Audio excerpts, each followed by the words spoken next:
बोलिए श्री कृष्णचंद्र भगवान की जय। श्रीमद् भगवत गीता के 10वें अध्याय का महात्म्य। भगवान शिव कहते हैं, सुंदरी अब तुम 10वें अध्याय के महात्म्य की परम पावन कथा सुनो, जो स्वर्ग रूपी दुर्ग में जाने के लिए सुंदर सोपान और प्रभाव की चरम सीमा है। काशीपुरी में धीर बुद्धि नाम से विख्यात एक ब्राह्मण था, जो मुझ में नंदी के समान भक्ति भाव रखता था। ये पावन कीर्ति के अर्जन में तत्पर रहने वाला, शांतचित्त और हिंसा, कठोरता एवं दुस्साहस से दूर रहने वाला था। जितेंद्रिय होने के कारण वह निवृत्ति मार्ग में स्थित रहता था। उसने वेद रूपी समुद्र का पार पा लिया था। वह संपूर्ण शास्त्रों के तात्पर्य क्या ज्ञाता था। उसका चित्त सदा मेरे ध्यान में संलग्न रहता था। वह मन को अंतरात्मा में लगाकर सदा आत्म तत्व का साक्षात किया करता था। अतः जब वह चलने लगता तो मैं प्रेमवश उसके पीछे दौड़ दौड़ कर उसके हाथ का सहारा देता रहता था। यह मेरे पार्षद भृंगी ऋषि ने पूछा, भगवान, इस प्रकार भला किसने आपका दर्शन किया होगा? इस महात्मा ने कौन सा तप, होम तथा जप किया है कि स्वयं आप ही पद पद पर इसे हाथ का सहारा देते चलते हैं? भृंगी ऋषि का यह प्रश्न सुनकर मैंने इस प्रकार उत्तर देना आरंभ किया। एक समय की बात है, कैलाश पर्वत के पार्श्व भाग में पुन्नाक वन के भीतर चंद्रमा की अमृतमयी किरणों से धुली हुई भूमि पर एक वेदी का आश्रय लेकर मैं बैठा हुआ था। मेरे बैठने के क्षण भर बाद ही सहसा बड़े जोर की आंधी उठी।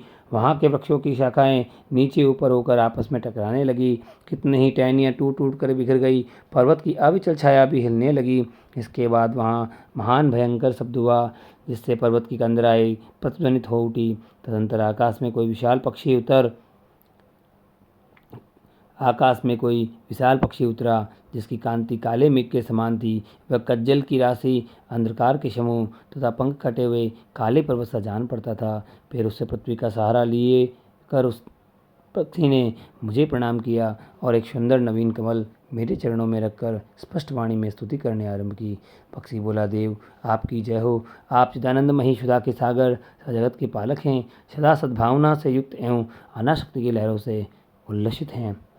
आपके विभव का कहीं अंत नहीं है। आपकी जय हो। अद्भुत वासना से परिपूर्ण बुद्धि के द्वारा आप त्रिविध मलों से रहित हैं। आप जितेंद्रिय भक्तों के अधीन रहते हैं तथा ध्यान में आपके स्वरूप का साक्षात्कार होता है।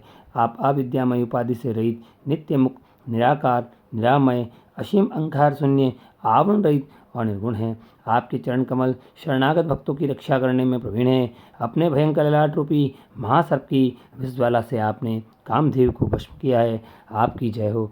आप प्रत्यक्ष आदि प्रमाणों से दूर होते हुए भी प्रामाण्य स्वरूप हैं। आपको बारंबार नमस्कार है। चैतन्य के स्वामी तथा त्रिभुवनधारी, आपको प्रणाम है। मैं श्रेष्ठ योगियों द्वारा चुंबित आपके उन चरण कमलों की वंदना करता हूँ, जो अपार भवपाप के समुद्र से पार उतारने में अद्भुत शक्तिशाली है। महादेव साक्षात बृहस्पति भी आपकी स्तुति करने की दृष्टता नहीं कर सकते। सहस्त्र मुखों वाले नागराज शेष में भी इतनी चातुर्य नहीं है कि वे आपके गुणों का वर्णन कर सके। फिर मेरे जैसे छोटी बुद्धि वाले पक्षी तो विषाती क्या है। उस पक्षी के द्वारा किए हुए स्तोत्र को सुनकर मैंने उससे पूछा, विहंगम, तुम कौन हो? कहाँ से आए हो? तुम्हारी आकृति तो हंस जैसी है, मगर रंग कोहे का मिला है। तुम जिस प्रयोजन को लेकर यहाँ आए हो उसे बताओ। पक्षी बोला, देवेश, मुझे ब्रह्मा जी का हंस जानिए।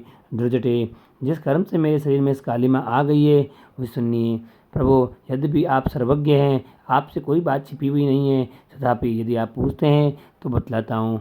सौराष्ट्र नगर के पास एक सुंदर सरोवर है, जिससे कमल लहलाते हैं। उसी से बाल चंद्रमा के टुकड़े जैसे श्वेत मृगालों की घास लेकर मैं बड़ी तीव्र गति से आकाश में उड़ रहा था। उड़ते उड़ते सहसा वहाँ से पृथ्वी पर गिर पड़ा। जब होश आया और अपने गिरने का कोई कारण न देख सका तो मन ही मन सोचने लगा, अहो, ये मुझ पर क्या आ पड़ा? आज मेरा पतन कैसे हो गया? पके हुए कपूर के समान मेरे श्वेत शरीर में यह कालिमा कैसे आ गई? इस प्रकार मैंने विस्मित होकर मैं अभी विचार ही कर रहा था, उस पोखरे के कमलों में से मुझे ऐसी वाणी सुनाई दी, हंस उठो, मैं तुम्हारे गिरने और काले होने का कारण बताती हूँ। तब मैं उठकर सरोवर के बीच में गया। वहाँ 5 कमलों से युक्त एक सुंदर कमलिनी को देखा। उसको प्रणाम करके मैंने प्रदक्षिणा की और अपने पतन का सारा कारण पूछा। कमलिनी बोली, कल हंस तुम आकाश मार्ग से मुझे लांग कर गए हो, उसी पातक के परिणाम स्वरूप तुम्हें पृथ्वी पर घृणा पड़ा है, उसी के कारण तुम्हारे शरीर में कालिमा दिखाई देती है। तुम्हें गिरा देखकर मेरे हृदय में दया भर आई, और जब मैं इस मध्यम कमल के द्वारा बोलने लगी हूँ, उस समय मेरे मुख से निकली हुई सुगंध को सुनकर 60,000 भंवरे स्वर्गलोक को प्राप्त हो गए हैं। पक्षीराज, जिस कारण मुझ में इतना वैभव ऐसा प्रभाव आया है, उसे बतलाती हूँ, सुनो। इस जन्म से पहले तीसरे जन्म में इस पृथ्वी पर एक ब्राह्मण की कन्या के रूप में उत्पन्न हुई थी। उस समय मेरा नाम सरोज वदना था। मैं गुरुजनों की सेवा करती हुई एकमात्र पति व्रत के पालन में तत्पर रहती थी। एक दिन की बात है, मैं एक मैना को पढ़ा रही थी। उसमें पति सेवा में कुछ विलम्ब हो गया। इससे पति देवता कुपित हो गए और उन्होंने शाप दिया, पापिनी तू मैना हो जा। मरने के बाद यद्यपि मैं मैना ही हुई, तथापि पतिव्रत्य के प्रसाद से मुनियों के ही घर में मुझे आश्रय मिला। किसी मुनि कन्या ने मेरा पालन पोषण किया। मैं जिनके घर में थी, वे ब्राह्मण प्रतिदिन प्रातःकाल विभूति योग नाम से प्रसिद्ध गीता के 10वें अध्याय का पाठ करते थे, और मैं उस पापहारी अध्याय को सुना करती थी। विहंगम काल आने पर मैं मैना को शरीर को छोड़कर 10वें अध्याय के महात्म्य से स्वर्गलोक में अप्सरा हुई। मेरा नाम पद्मावती हुआ, और मैं पद्मा की प्यारी सखी हो गई। एक दिन मैं विमान से आकाश में विचर रही थी। उस समय सुंदर कमलों से सुशोभित इस रमणीय सरोवर में मेरी दृष्टि पड़ी, और उसमें उतरकर ज्यों ही मैंने जल क्रीड़ा प्रारंभ की, त्यों ही दुर्वासा मुनि आदम के उन्होंने वस्त्रहीन अवस्था में मुझे देख लिया। उनके भय से मैंने स्वयं ही ये कमलिनी का रूप धारण कर लिया है। मेरे दोनों पैर 2 कमल हुए, दोनों हाथ भी 2 कमल हुए, और शेष अंगों के साथ मेरा मुख भी एक कमल हुआ। इस प्रकार मैं 5 कमलों से युक्त हूँ। मुनिवर दुर्वासा ने मुझे देखा। उनके नेत्र क्रोधाग्नि में जल रहे थे। वे बोले, पापिनी तो इसी रूप में 100 वर्ष तक पड़ी रहे। ये शाप देकर वे क्षण भर में अंतर्ध्यान हो गए। कमलिनी होने पर भी मैं विभूति योग अध्याय के महात्म्य से मेरी वाणी लुप्त नहीं हुई है। मुझे लांघने मात्र से अपराध से तुम पृथ्वी पर गिर पड़े हो।